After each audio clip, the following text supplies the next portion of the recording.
अस्सलामुअलैकुम, welcome back to my channel. उम्मीद करती हूँ आप सब लोग खुश होंगे।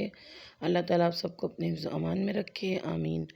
और ये है जी शब बारात की रात। तो इस रात को माशाल्लाह से सभी लोग इबादत करते हैं। तो हम लोगों ने भी शाम को इबादत स्टार्ट की, तो उसके बाद से मौसम इतना अच्छा हो गया माशाल्लाह।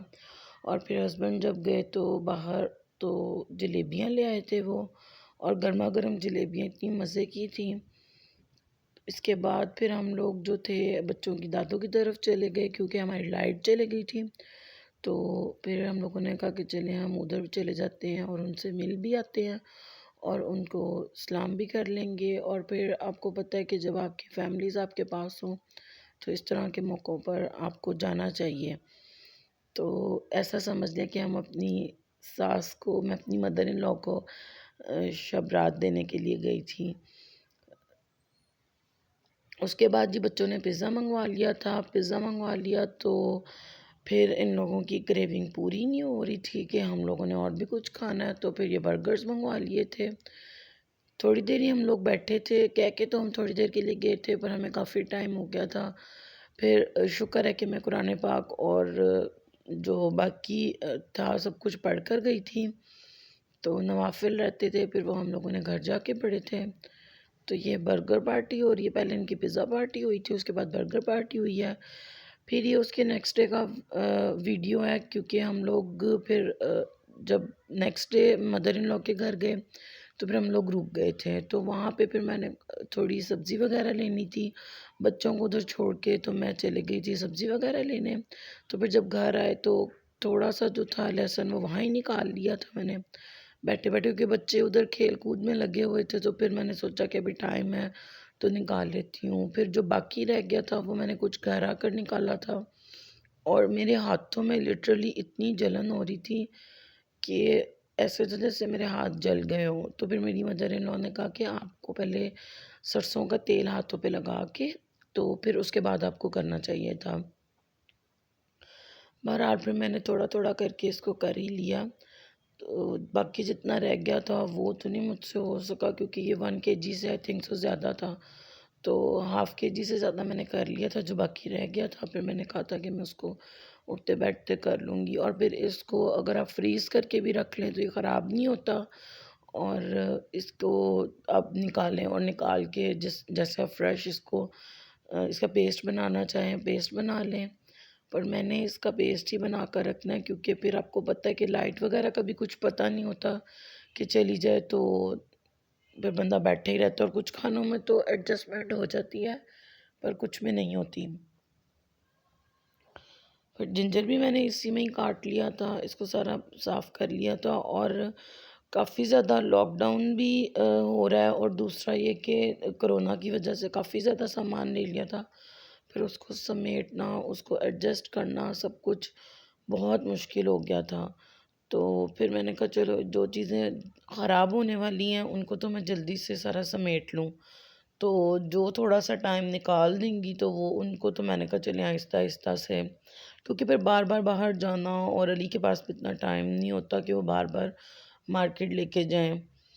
और जो हमारी कॉलोनी में शॉप्स हैं वो तो टू मच एक्सपेंसिव, इतनी एक्सपेंसिव हैं कि आम कॉलोनी के बाहर जाएँ तो ज़मीन आसमान का फ़र्क है। और कॉलोनी के अंदर ऐसे है जैसे हम लोग पता नहीं सारी महंगाई यहाँ पे है।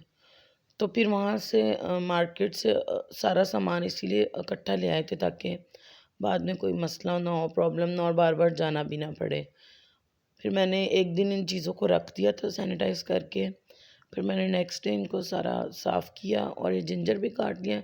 शॉपर में मैं इसीलिए काट रही हूँ कि फिर बाद में इसको आराम से किसी बर्तन में अगर स्मेल आ जाए तो फिर अक्सर वहम ही रहता है कि स्मेल नहीं गई। तो फिर ये जो लेमन थे कुछ, ये तो एक दिन रखने में ये ऐसे नरम हो गए थे, तो जो ख़राब थे वो मैंने फेंक दिए थे।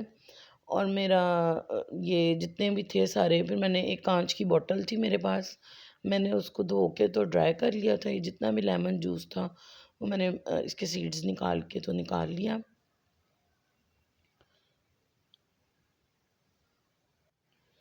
और ये लेमन जूस जो है हम लोग अक्सर ही निकाल कर रख लेते हैं, क्योंकि जब गांव से भी लेमन वगैरह आते हैं तो फिर इसका जूस निकाल के तो हम फ्रीज़ कर लेते हैं। तो अगर आप वैसे तो फ्रेश ही यूज़ करें, जिनके लिए थोड़ी प्रॉब्लम है आने-जाने की, उनको तो रखना ही पड़ता है। तो ये है कि ये जूस जो है लेमन जूस मैं वो जो शिकंजवी वगैरह होती है उसमें नहीं मैं इसको यूज़ करूँगी, क्योंकि फिर इसका थोड़ा-सा फ्लेवर चेंज हो जाता है। इसको किसी भी खाने में या कोई चिकन वगैरह मैरिनेट करना हो, कोई फ़िश वगैरह मैरिनेट करनी हो, तो ये मैं उसके लिए यूज़ करती हूँ। मैं नींबू पानी के लिए इसको फ्रेश लेमन ही प्रेफ़र करती हूँ कि आप वो उसी का पिएँ। तो अगर ना हो तो फिर तो आप यूज़ कर लें, ऐसा कोई इश्यू नहीं है। तो सारे लेमन्स मैंने काट लिए थे, इनको धोकर काट लिया था और फिर इनका जूस निकाल के मैंने इस बॉटल में डाल दिया था। और जितने भी लेमन थे उनमें जूस बिल्कुल भी नहीं था और देखें इतना सा बिल्कुल इतना सा जूस निकला। तो फिर मैंने कहा चलें इसको मैंने फिर बॉटल में डाल लिया था। बॉटल मैंने इतनी बड़ी ले ली और जब वो जूस निकला तो वो इतना सा। तो फिर ये मैंने जितनी भी ग्रीन चिलीज़ थी इनको भी धो लिया था। धो के मैंने इनको साफ़ करके तो मैं ब्लेंडर में अब इसको डाल के तो इसका पेस्ट बना लूँगी। अगर आप इसको चाहते हैं कि इसका कलर वगैरह ना ख़राब हो, ना कुछ मतलब इसका फ्लेवर ख़राब हो, तो आप इसके अंदर 2 टेबलस्पून ऑयल और हाफ़ टी स्पून आप इसमें सॉल्ट ऐड करके तो आप इसको ब्लेंड कर लें। तो ये काफ़ी अच्छे टाइम के लिए यूज़ हो जाता है और इसका कलर बिल्कुल भी ख़राब नहीं होता। तो इसी तरह आप जिंजर गार्लिक पेस्ट को भी इसी तरह आप थोड़ा ऑयल डाल के तो इसको इसका पेस्ट बना लें तो बहुत अच्छा बनता है। एक्चुअली मेरे तीत में बहुत ज़्यादा पेन है तो इसी वजह से मुझसे ठीक तरह से बोला नहीं जा रहा।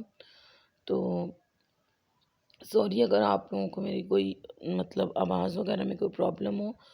और 1-2 कमेंट मुझे इस तरह के आए थे कि आप थोड़ा मतलब लाउड बोला करें, तो जब मैं लाउड वीडियो बनाती हूँ तो फिर कहते हैं कि आप थोड़ा स्लो और आहिस्ता बोला करें। तो अब मुझे कंफर्म करके बता दें कि मैं बहुत ऊंचा बोला करूं या मैं कम बोला करूं। और मेरी ये गले की जो पिच है इसमें शायद बचपन से कोई प्रॉब्लम है कि जब मैं ज़्यादा बोलती हूँ तो फिर मेरी ये गले की जो पिच है ये ख़राब हो जाती है। तो चलें जी वापस आ जाते हैं अपने रमज़ान की चीज़ों की तरफ। तो इसको फिर ब्लेंड कर लें हम। अच्छा और फिर ये भी कमेंट्स में बताएं कि किस किस ने सर्दियों के कपड़े समेट लिए हैं। मैंने समेट लिए और फिर सर्दी आ जाती है, फिर ठंड हो जाती है और फिर अब समझ नहीं आ रही कि सर्दियों के कपड़े रखने हैं या समेटने हैं। और ये देखें जी पेस्ट बन चुका है, कितना थिक फॉर्म में पेस्ट बना है। तो इसको आप फ्रीज़ कर लें, माशाल्लाह अच्छे दिनों के लिए चलेगा। और मिलते हैं नेक्स्ट वीडियो में, दुआ करें कि मेरा तीत का पेन ठीक हो जाए। अल्लाह हाफिज़।